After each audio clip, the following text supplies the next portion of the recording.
जय हिंद। मैं सहायक आचार्य सहदीप सिंह, राजनीति विज्ञान, राजकीय महाविद्यालय इटावा। आप सबका मेरे यूट्यूब चैनल में स्वागत है। आज का हमारा टॉपिक है मैकियावेली की शासन कला और मैकियावेली के मानव स्वभाव से संबंधित विचार। इससे पूर्व हमने मैकियावेली के बारे में पढ़ चुके हैं कि मैकियावेली ने शक्ति राजनीति के बारे में क्या कहा और मैकियावेली का जीवन परिचय और मैकियावेली ने क्या विचार दिए। पूर्व में हम मैकियावेली अपने युग का शिशु इनके बारे में अध्ययन कर चुके हैं। आज हम मैकियावेली के मानव स्वभाव से संबंधित विचारों का अध्ययन करेंगे। उसके बाद मैकियावेली की शासन कला पर विचार। देखिए, सरकार कैसी होनी चाहिए यानी शासन कला पर विचार, उसके सारे विचार उसकी मानव स्वभाव संबंधी धारणाओं पर निर्भर करते हैं। यानी मानव का स्वभाव कैसा है, इस पर उसके स्वभाव और मानव का स्वभाव कैसा है, मानव का स्वभाव कैसा है ये बात उसने अनुभव से सीखी। जब वो एक कूटनीतिक के रूप में काम कर रहा था तो वहाँ जो जैसा उसने मानव को महसूस किया, मानव के स्वभाव को, इटली के एकीकरण की बाधा में मानव का लालची और भ्रष्ट दुष्ट स्वभाव था।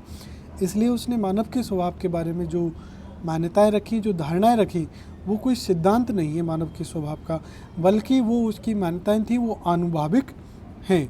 तो उसने मानव का उद्देश्य बताया पशु के समान मज़े करने का, और इसके लिए ज़रूरी है कि वे दूसरों के ऊपर शासन करे। इसलिए सद्गुण यही है, बेईमानी व धोखेबाजी, क्योंकि उसका उद्देश्य पशु के समान मज़ा करना है। इस कारण इसके लिए उसे अन्य मनुष्यों पर शासन करना जरूरी होता है। इसलिए सद्गुण है बेईमानी और धोखेबाजी। उसका विश्वास था कि मनुष्य जन्म से बुरे होते हैं, उनमें कोई अंतर्निहित अच्छाई नहीं होती। और उसने मनुष्यों को दुर्बलता, मूर्खता और दुष्टता का सम्मिश्रण कहा। उन्हें केवल निरंकुशता के हाथों में शासित होने के लिए बनाया गया है। उसने कहा कि उन्हें कृतघ्न, चंचल, धोखेबाज, कायर, लोभी कहकर पुकारा। वह मनुष्य को केवल पशु समझता है जो भय, शक्ति, लोभ, अभिमान इनसे प्रेरित होता है। वे बुरे हैं, पतित हैं, उनमें से कोई भी अच्छा कार्य है। वे बुरे और पतित हैं क्योंकि उनमें कोई भी अच्छा कार्य तब तक नहीं कर सकते जब तक उन्हें ऐसा करने के लिए बाध्य या विवश ना किया जाए। और वो ये कहता है कि अगर उनको इच्छा अनुसार कार्य करने की छूट दे दी जाए तो वो सारी व्यवस्था को बिगाड़ देंगे। तो वो हमेशा अच्छाई की जगह बुराई की ओर प्रवृत्त रहते हैं। मनुष्य को बुरा और पतित बनाने वाली जो चीज़ है वो उसके अंतरस्थल की स्वार्थपरता और आक्रमणशीलता है, क्योंकि प्रत्येक मनुष्य सर्वोत्तम वस्तुओं में से सबसे अधिक भाग अपने लिए चाहता है।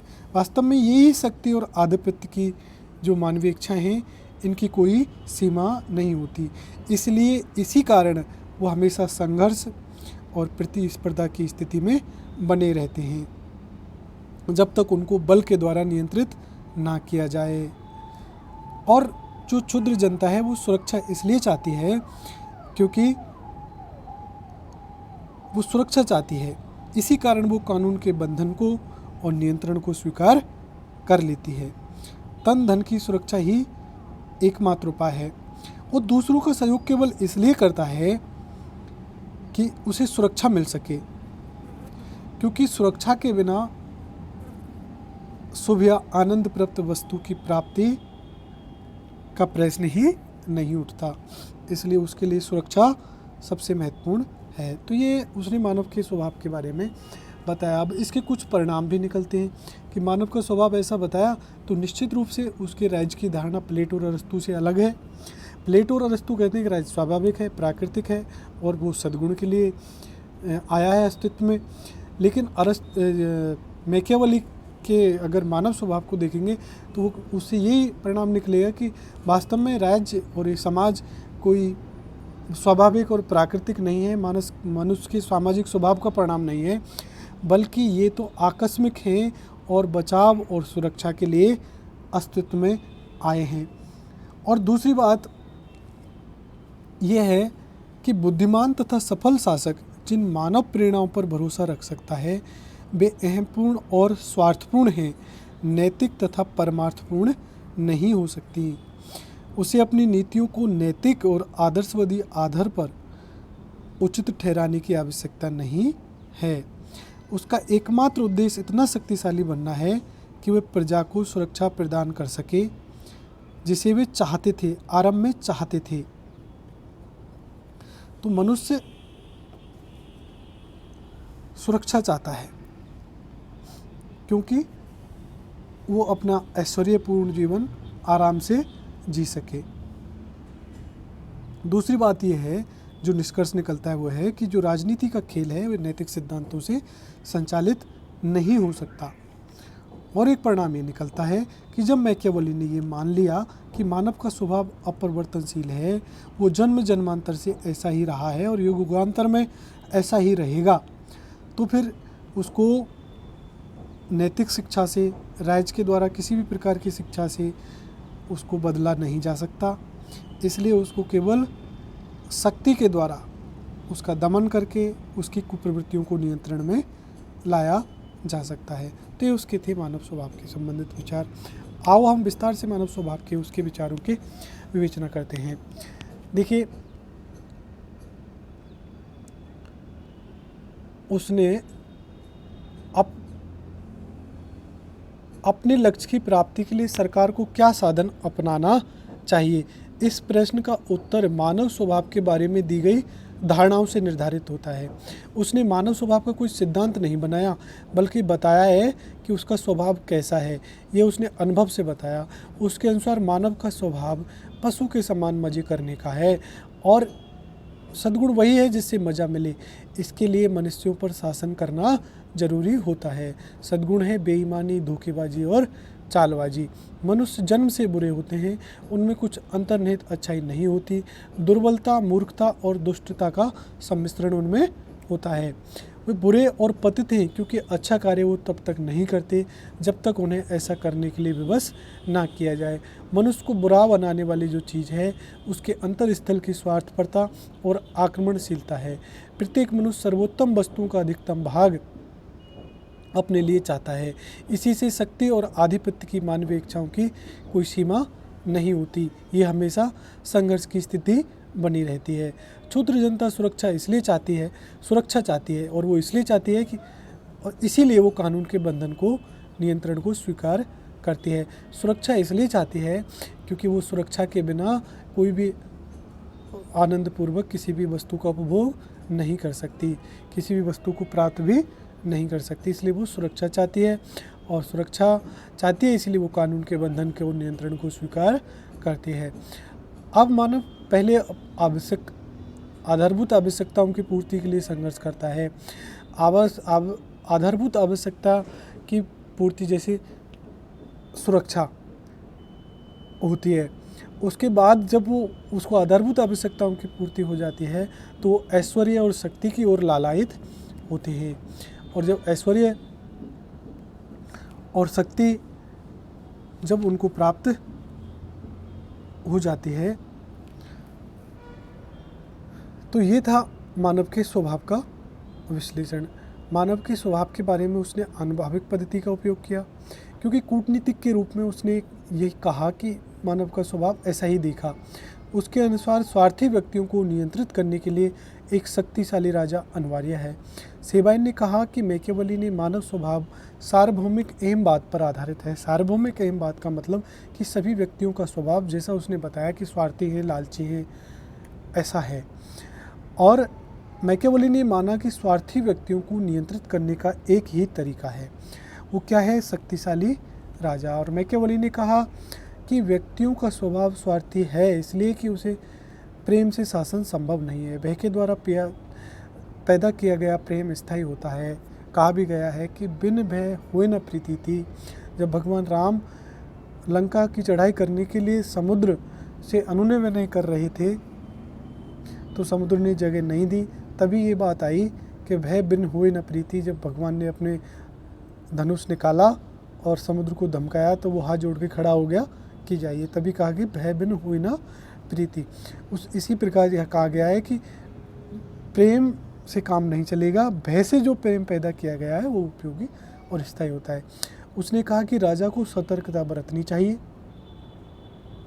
प्रजा में उसके प्रति घृणा उत्पन्न नहीं होनी चाहिए। अब शासन कला के विचार। उसने प्रिंस में शासन राजा कैसा होना चाहिए इसके बारे में विशद वर्णन किया है। मैकियावेली के चिंतन का मूल उद्देश्य इटली का एकीकरण करना था। उसके अनुसार इटली की एकता में जो सबसे बड़ी बाधा शक्तिशाली राजकुमार का अभाव थी।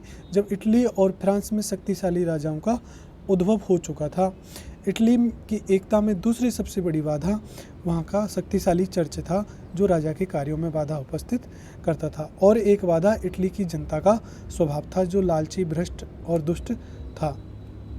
मैकियावेली के चिंतन का उद्देश्य यांत्रिक या दार्शनिक नहीं है, तो व्यावहारिक है। मैकियावेली ने प्रिंस लिखते हुए कहा कि उसने नए मार्ग की खोज की है जिस पर अभी तक कोई नहीं चला है।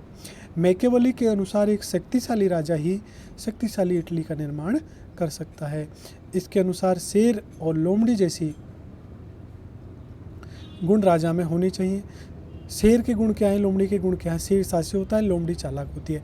उसने कहा कि जब राजा अपने आंतरिक प्रशासन का संचालन करे और जब राजा अपने आंतरिक संसाधनों के प्रबंधन की व्यवस्था करे तो उसमें लोमड़ी जैसे गुण होने चाहिए। जब राजा बाहर किसी आक्रमण का सामना करे, बाहर किसी आंदोलन को कुचलने के लिए राजा में शेर जैसे गुण होना चाहिए, क्योंकि शेर साहसी होता है। इसलिए कहा गया कि शेर और लोमड़ी जैसे गुण राजा में होने चाहिए ताकि वो परिवर्तित परिस्थितियों को संभालने में और सत्ता में बने रहने के लिए आवश्यक होना चाहिए। उन्होंने प्रिंस में ये भी कहा कि संघर्ष के दो तरीके हैं, पहले विधि के द्वारा, दूसरा शक्ति के द्वारा। पहला विधि का प्रयोग व्यक्तियों के द्वारा, जबकि दूसरी विधि का प्रयोग पशुओं के द्वारा स्वाभाविक रूप से किया जाए। पहला जो तरीका विधि का है वो व्यक्तियों के लिए बना है, दूसरा जो शक्ति का तरीका है वो पशुओं के लिए बना है। यदि पहला तरीका अपर्याप्त हो तो दूसरी विधि का प्रयोग अवश्य करना चाहिए। यानी बात जब विधि से ना बने तो उसको किसका प्रयोग करना चाहिए? शक्ति का प्रयोग भी करना चाहिए। उसने कि राजा को सद्गुणी, धर्मपरायण, उदार दिखना चाहिए, परंतु आवश्यकता पड़ने पर छल, धोखा, बल प्रयोग उसे कभी पीछे नहीं हटना चाहिए। अतः उसने कहा कि राजा को जैसा दिखे वैसा होना नहीं चाहिए और वैसा है जैसा दिखना नहीं चाहिए। उनके अनुसार राजा का सद्गुण का सहारा लेना चाहिए और भाग्य का नहीं। और सद्गुण उसने बचाया कि शक्तिशाली होना ही सद्गुण है और शक्ति के द्वारा ही विपरीत परिस्थितियां नियंत्रित की जा सकती हैं। राजा को किराए की सेना पर भरोसा ना करना चाहिए और अपने स्वयं की सेना रखनी चाहिए, ऐसा उसने अपने अनुभवों से बताया। राजा ऐसा हो जिसे लोग प्रेम करें और डरें भी। यदि उनमें से किसी एक गुण को छोड़ना पड़े या एक ही गुण को अपनाना पड़े या उसमें एक ही गुण हो तो ये अच्छा होगा कि लोग उसे प्रेम करने के बजाय डरें। किसी राज्य पर अधिकार करते समय सभी क्रूरता की हदें पार कर देनी चाहिए और अत्याचार एक साथ कर देना चाहिए। ये क्रूरताओं का सदुपयोग है और राज्य पर अधिकार हो जाने पर उसे नीति बदलकर दयालुता का स्वांग करना चाहिए। स्वतंत्र राज्य को जीतकर उस पर अधिकार को स्थायी बनाने के लिए सबसे पहले उन्हें लूटना चाहिए, फिर उसमें अपनी राजधानी बनानी चाहिए, क्योंकि जब एक साथ उसको लूट कर और अत्याचार कर प्रजा को जब पंगु बना दिया जाएगा तो फिर उसको दूसरी दयालु नीतियों का स्वांग करना चाहिए। ये थे उसके विचार।